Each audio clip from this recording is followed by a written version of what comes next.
Okay, I hope we're on. Hi, it gave me a poor wireless connection, so I hope that's okay.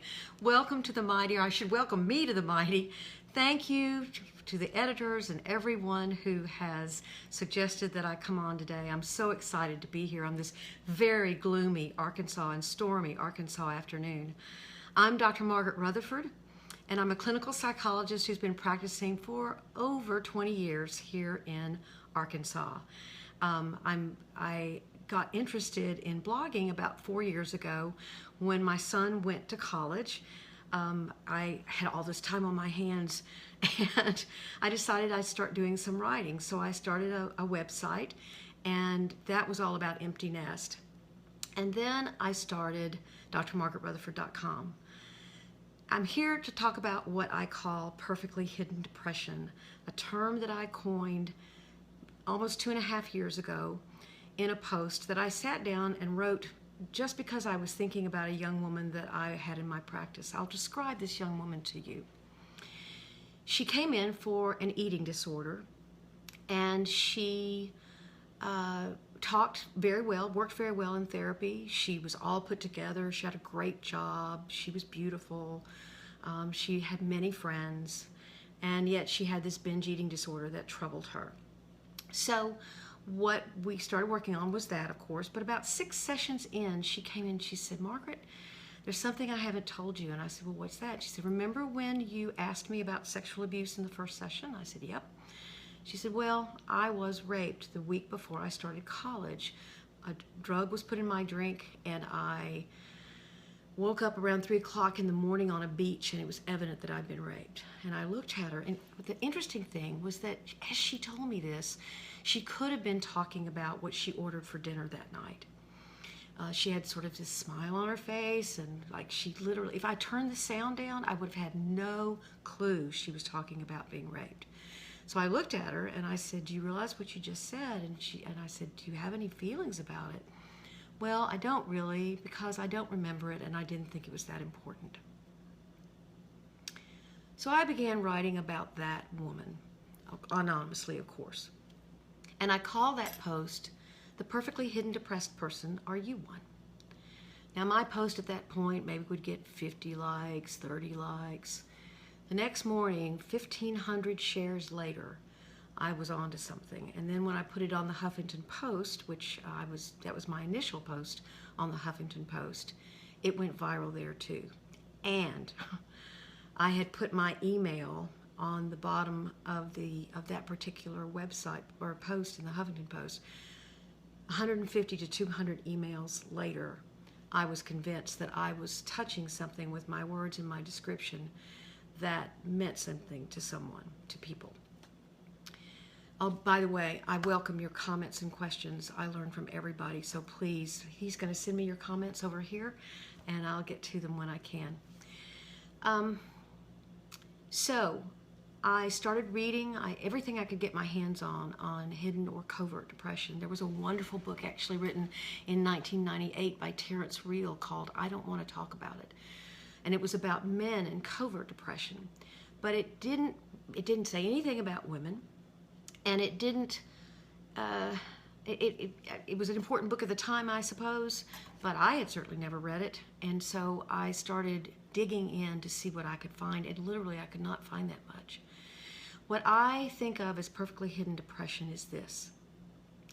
They are people who, maybe you are one of them, they are people who, for various reasons, which we'll talk about in a minute, have erected a very careful facade around themselves.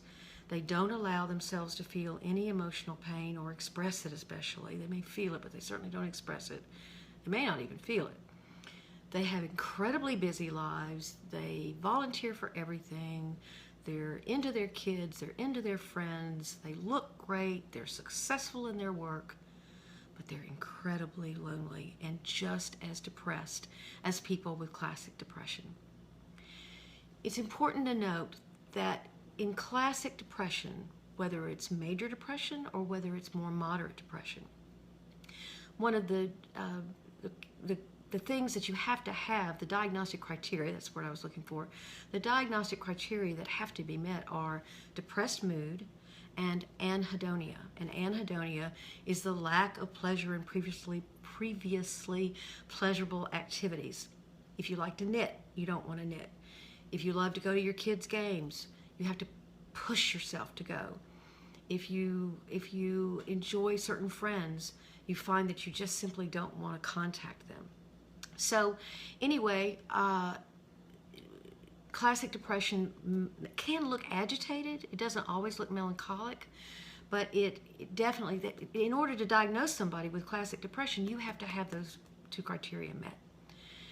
In perfectly hidden depression, I'm having to fix something here. My computer just went off, yay. In perfectly hidden depression, anhedonia doesn't look present. These people are involved. They are active. They don't look like that commercial on television that the guy is sitting in the bathroom floor and doesn't want to walk his dog. They have 3 dogs they walk. They'll volunteer to walk your dog, okay? So they don't look classically depressed.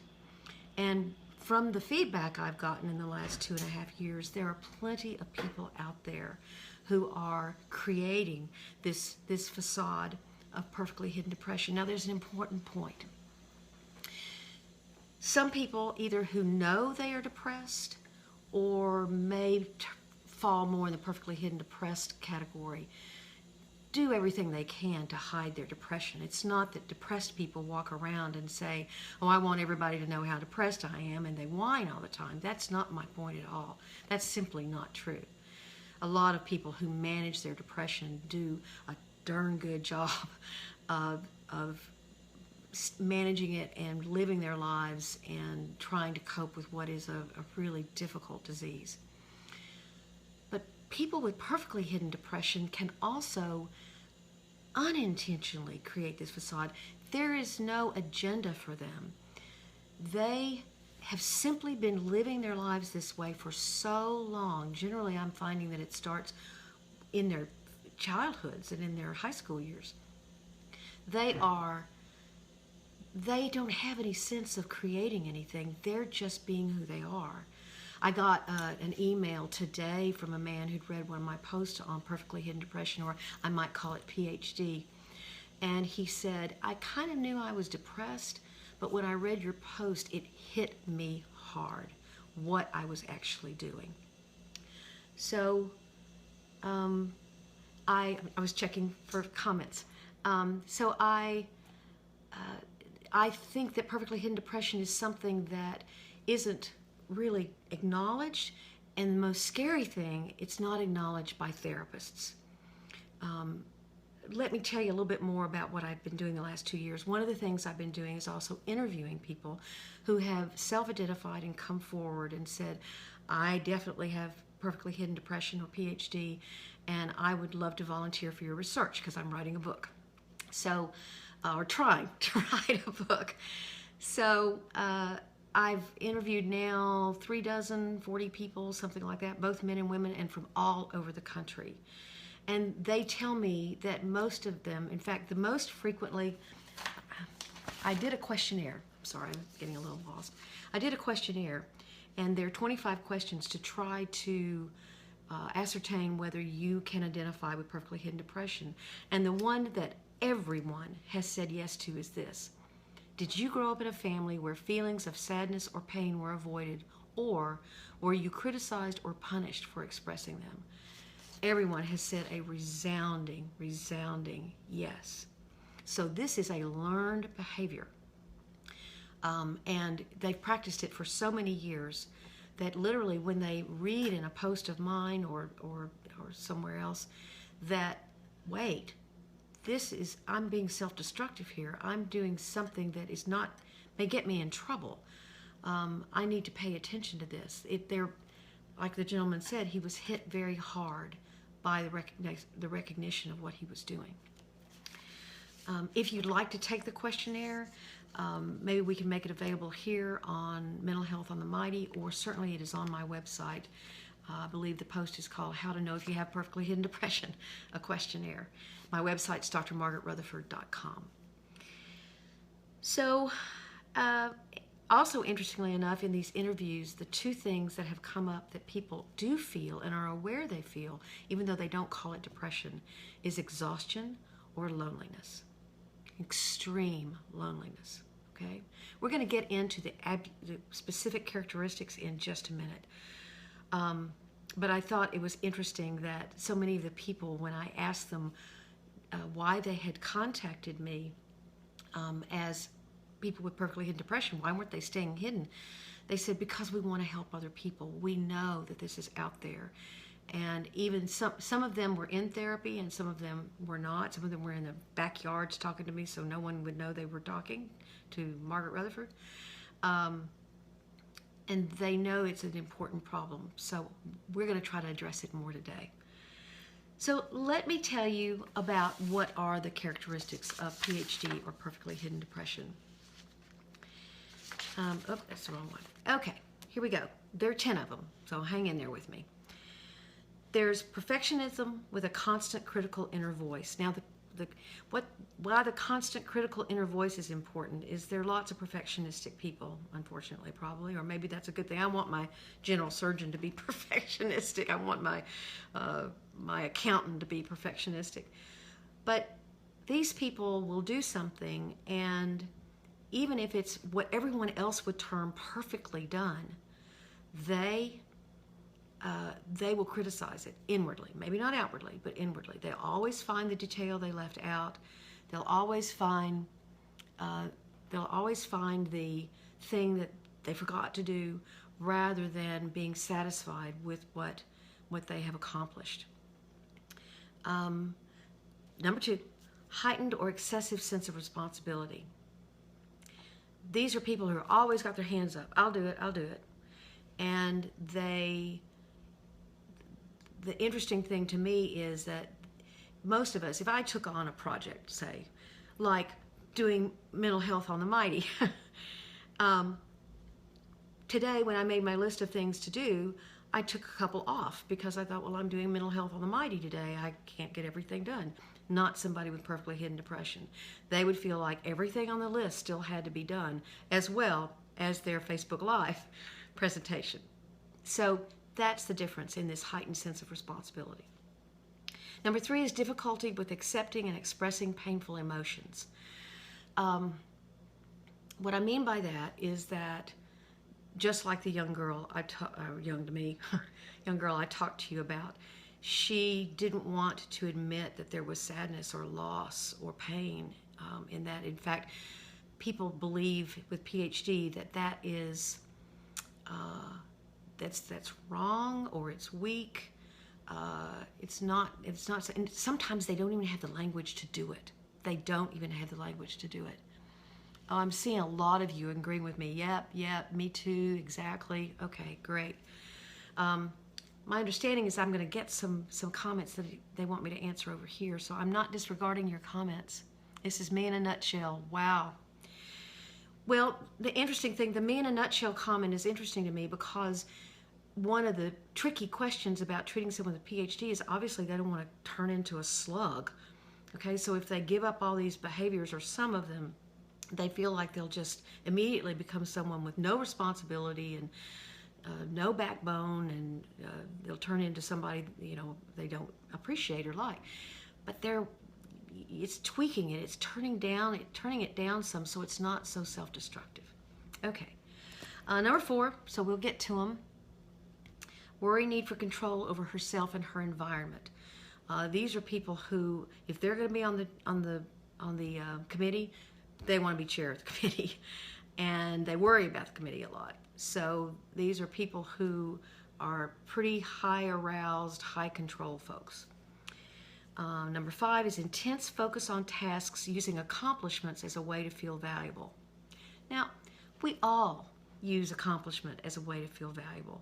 I'm proud that I got a PhD. It hadn't really done anything for me. Hopefully it's me working with people and learning from people that maybe has helped me be a good therapist. But yeah, I'm proud of it. So we all do that. We all need to feel competent at something, okay? But the problem is with PhD is that they don't have that internal sense of competence. without the tasks being accomplished, they lose the sense of themselves. All right. Number 6 is an interesting one. Active concern about the well-being of others while not allowing anyone into their internal world. The caring is sincere. It's not fake. That's not a facade. They're actually very interested in other people, very interested in helping other people. They just don't let anyone in to what's going on with them. All right. They may have one person that they talk to, and sometimes it's not their spouse. And I find somewhat, not comically, but ironically, that it's someone out of town who's not in their inner circle, so they can keep everyone sort of at bay. Let me read some of these. Will this be posted anywhere after tonight? You know what? Yes, I think so. We will post it, and you can watch it again. All right. Trouble with acknowledging hurt or abuse from the past or the present. Discounts or dismisses them. My example is a great example of that, the one I used in the past.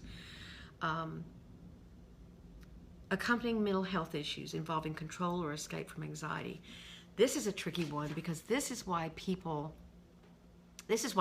miss it. Because someone with perfectly hidden depression or PhD will come in with an eating disorder, which is all about control, with obsessive compulsive traits, all about control and self-esteem, or they'll have substance abuse issues about escaping from this stress and this anxiety or this tension all the time. And if you don't watch it, you'll say, oh, well, you're just really tired, or you're a little on the anxious side, and you won't see the depression underneath. And that's where we've got to change our criteria for depression. 2 more. A strong belief in counting your blessings as the foundation of well-being. Now, again, counting your blessings is a good thing, but when you can only live in the glass half full, when you can only talk about positive, when you can only focus on the positive, you're ignoring the glass half empty, which I believe by definition, the glass is half full and half empty all at the same time, right? So the healthy thing, in my opinion, is to be able to connect with the glass half empty. Don't live there. Nobody wants to live there. That's what depression is. No one wants to live there, but you need to learn how to connect with it as well. Even learn language and what to do with those emotions that you might feel. Let me pull ahead. People just don't get it. Me too. And having anxiety, yeah. Anxiety is, but again, there's a great video on the Mighty right now that millions of people have looked at on high-functioning anxiety. The perfectly hidden depressed person won't exactly look like that because they care too much, or they've learned to care too much about what others think about them. They won't bite their nails. They're really not as anxious about social interaction as someone perhaps with high-functioning anxiety is. They're just hiding inner turmoil. A little different. Last one, intimate relationships may be difficult, but they're accompanied by professional success. These people are doers and shakers. They're the person out there that you look at and you go, how do you do everything you do? I mean, wow, where do you find the time? They say, well, I just love it. And maybe they do. Maybe they do just love it. That's fine. I'm not knocking that. But again, they're probably not making room for them.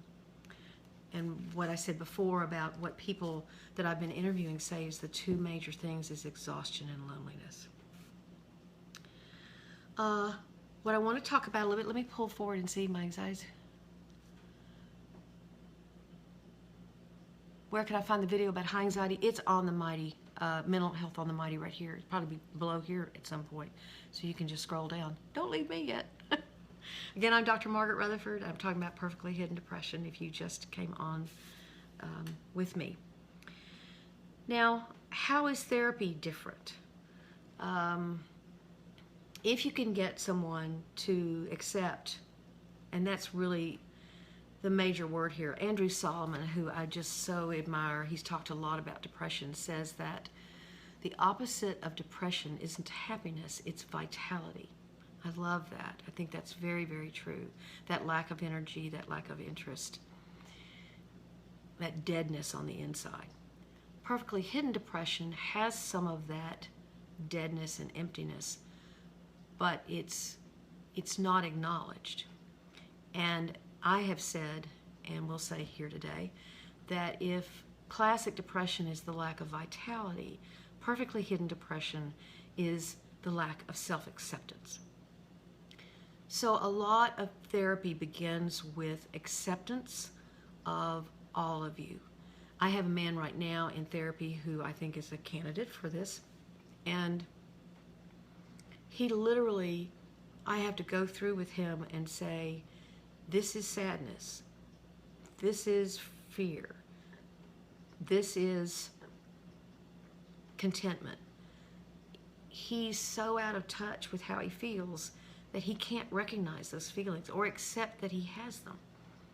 So he's gradually, and he'll tear up and he'll say, you mean I can admit to feeling this? And I said, yes, you can admit to feeling this. It's okay. It doesn't make you a bad person. So it's beginning to work with these people toward acceptance of all of who they are. Every part of them. And then I usually ask them to pick one person in their world, one person that their gut tells them that maybe they could open up to. And now, of course, this could be done without ever entering a therapist's office as well.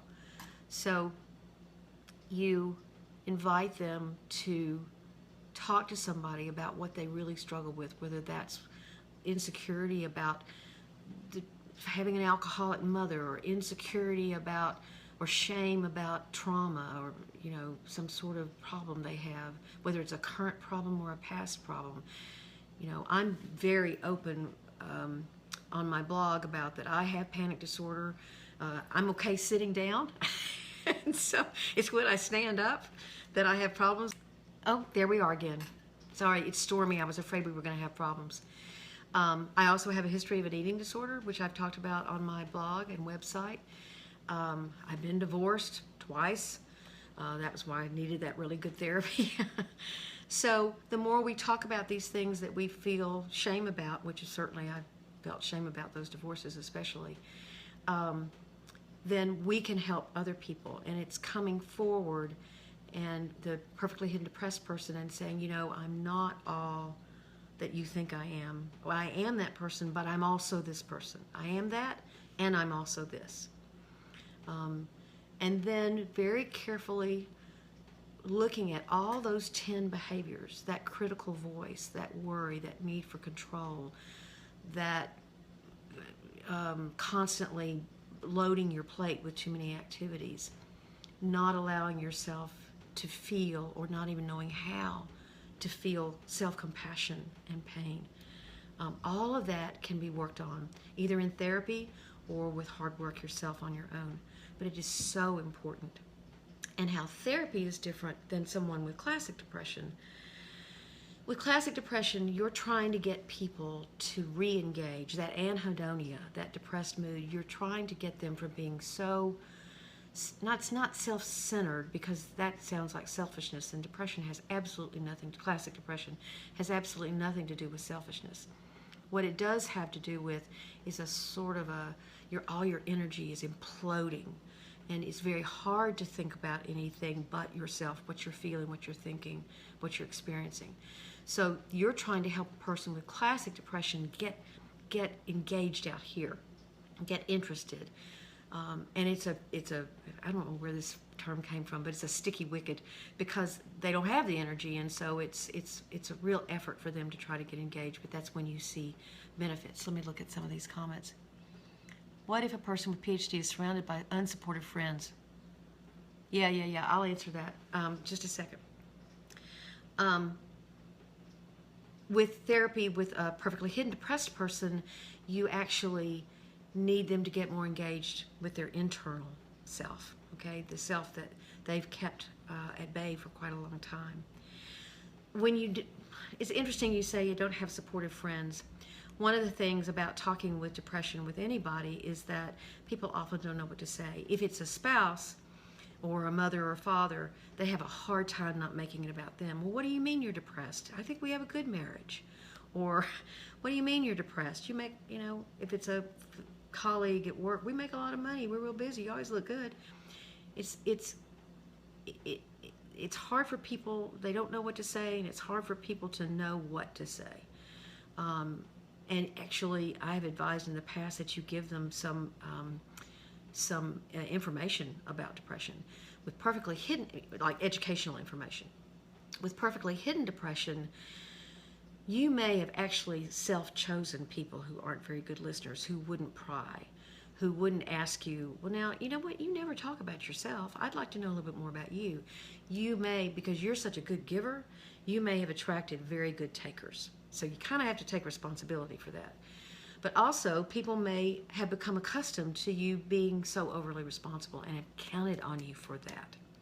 So you changing that is a big change for them. And, you know, you said, well, do you just ditch your friends and start over? I guess if it's your friends, you could. If it's a spouse, that's going to be a problem. But let me see what this question, but I hope I answered your question.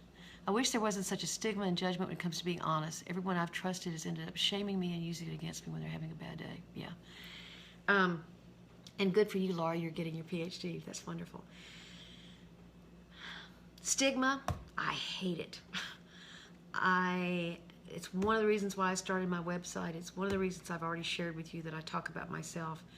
If you think or perceive that I'm a competent person and I have these mental health issues, this went off again, sorry, hold on, pause, then, you know, I'm just like everybody else. I'm a psychologist, I try to help other people, but I have my own struggles.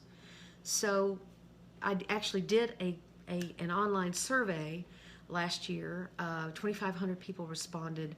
I didn't get vastly surprising results. It was about why you wouldn't seek therapy, why you wouldn't admit you were depressed, and why you wouldn't seek therapy. For men, if they would reveal they were depressed, they still wouldn't seek therapy because they should be able to fix it themselves. And for women, the major reason was because of what other people would think, the stigma. We are getting better about that. Kid Cudi, who came out and announced that he was, 2 weeks ago, it announced he was going into mental health treatment for suicidal urges and depression. I wrote a post about it. Bruce Springsteen has come out talking about his chronic struggle with depression. When celebrities can certainly lead the way, but it's what you talk about and what people around you talk about. You know, confronting people who make jokes about, oh, I'm just so bipolar. You know, well, no, you're not. Or you'd be, you know, you'd be thinking you were God and giving all your money away to, you know, that you don't have to give. So, or you'd be crawling under your bed because you were suicidal. You're not bipolar. But people kind of, I think that stigmatizes the illness even more. So the only thing we can do to fight stigma, and there's some wonderful online people doing this, Sarah Fader, Jennifer Marshall, the Sick Not Weak people on Twitter. There's a lot of effort being made to destigmatize mental illness. The African American community still has a huge stigma on mental illness. My therapist is African American. I'm afraid she's not truly understanding me. You know, I've had African American patients myself. We don't have many. I don't know. We don't have any. I don't think hardly any minority therapist in Northwest Arkansas, which is not right, or it's just a fact. And we talk about that. If I need to be educated about something in her world that I would not have just a personal attachment to, I try to be aware. Same with Hispanic people that I'm seeing, or gay and lesbian people that I'm seeing, and I see a lot of gay and lesbian couples. I have to ask questions sometimes to help me. And if you don't feel understood by her, then you know that is key. But if it's only about her race, maybe y'all could talk about it. If it's about other reasons, I'd seek another therapist. Working with anxiety and depression is hard. How can I become a little more comfortable at work?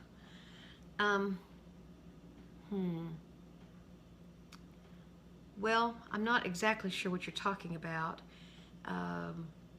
It is hard work. Sadly, I don't think many workplaces are very savvy about it or very understanding about it. There's FMLA, but you know, a lot of people can't afford to do that or don't want to do that. That's tough. I believe it was Leon. And I if your depression and anxiety is affecting you at work, I would, I guess, try to find someone who's a supervisor who might be someone you could talk to about it, but it's just tough. It depends on the industry. It depends on the industry that you're with. Let's see. Okay, well, no questions. All right, so what can you do about it? Oh, where are all y'all commenting from? I've been asked to ask you where they're tuning in from, and are you in a different country? Are you in the United States? Can you tell me what state or country you're doing? I'd love to know that. I didn't even think about that. Been so interested in talking to y'all. So again, what you can, Ohio, does it ever get easier battling bulimia with the urges? Well, this particular podcast or Facebook Live isn't on bulimia, but eating disorders are the toughest things to fix. You believe your wife has it. We both are constantly something. What would you say? If you believe your wife has it or your spouse has it, what should you say? Florida, Arizona, Philly, Maryland, Melbourne, Australia. All right. I actually talked to somebody in Melbourne who did my study, my research study, so that was kind of fun. I also racked up a really big phone bill. But what if you think a spouse has it? I've had people, lots of people contact me and say, I sent this to my spouse. So maybe you could send them a post of mine. You can find it again on drmargaretrutherford.com.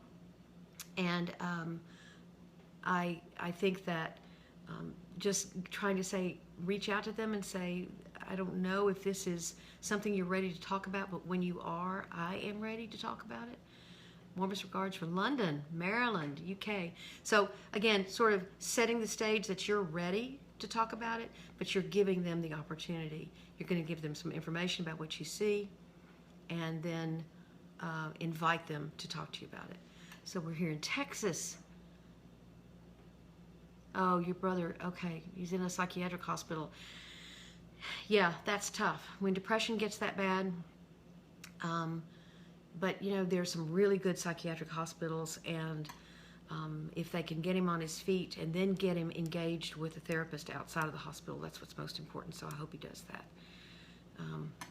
South Africa. Wow. My girlfriend. So,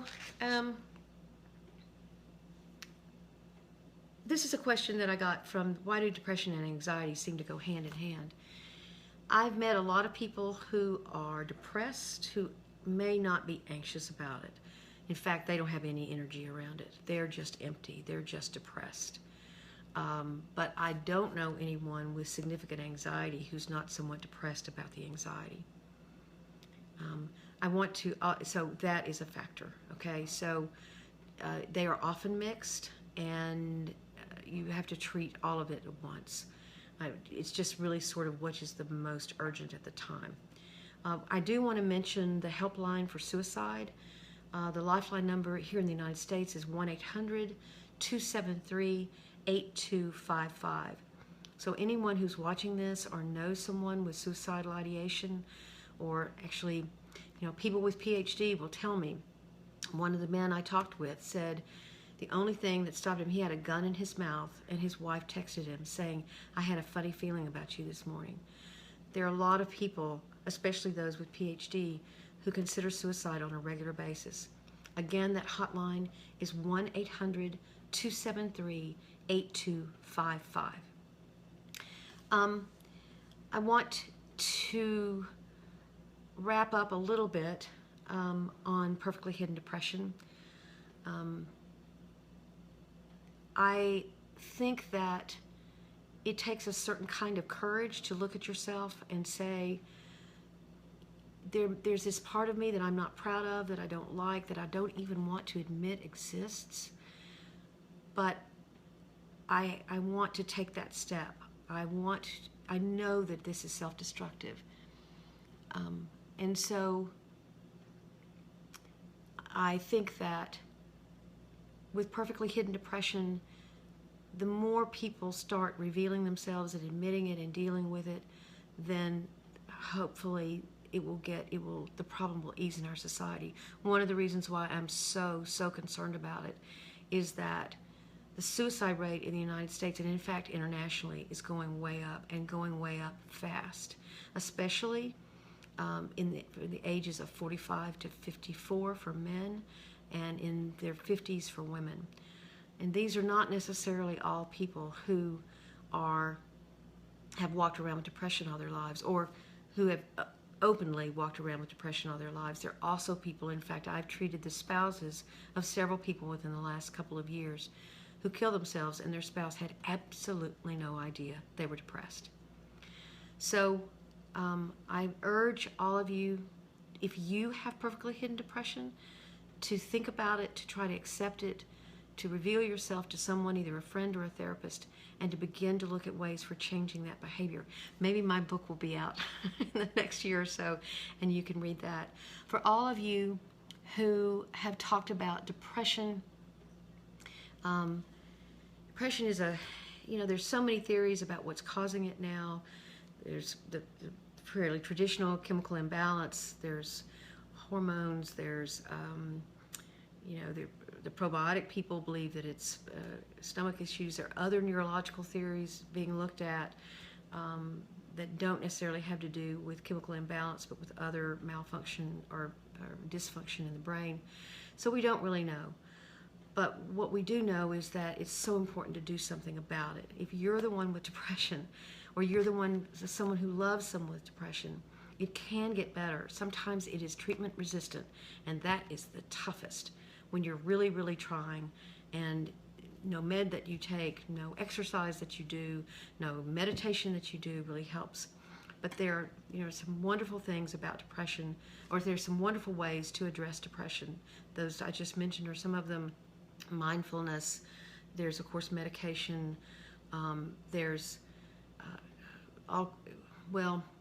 and there are different kinds of therapies. There's cognitive behavioral therapy, there's emotionally focused therapy, there's dialectical behavioral therapy. So there's a lot to look at there. So I urge you to seek help. Therapy is sort of like consulting someone. It's not weakness. It's like, I have 23 years of experience talking with people. If I had 23 years of experience as a chef, you'd probably say, well, how do I cook this particular recipe to make sure it turns out all right? Therapy is the same. I've learned from people and from their experience, and other therapists like me have learned what path you could follow to get better. And I'm a consultant, and mental health professionals are consultants. So please use us know that it's not weakness to do so. If seeking therapy is weak, then I'm weak. I don't think I'm weak. Thank you. I'm Dr. Margaret Rutherford. You can always privately email me at askdrmargaret@drmargaretrutherford.com. You can go to my website at drmargaretrutherford.com. And I hope that this has been helpful to you. Thank you again to the Mighty for inviting me. And good luck to all of you. Take very good care.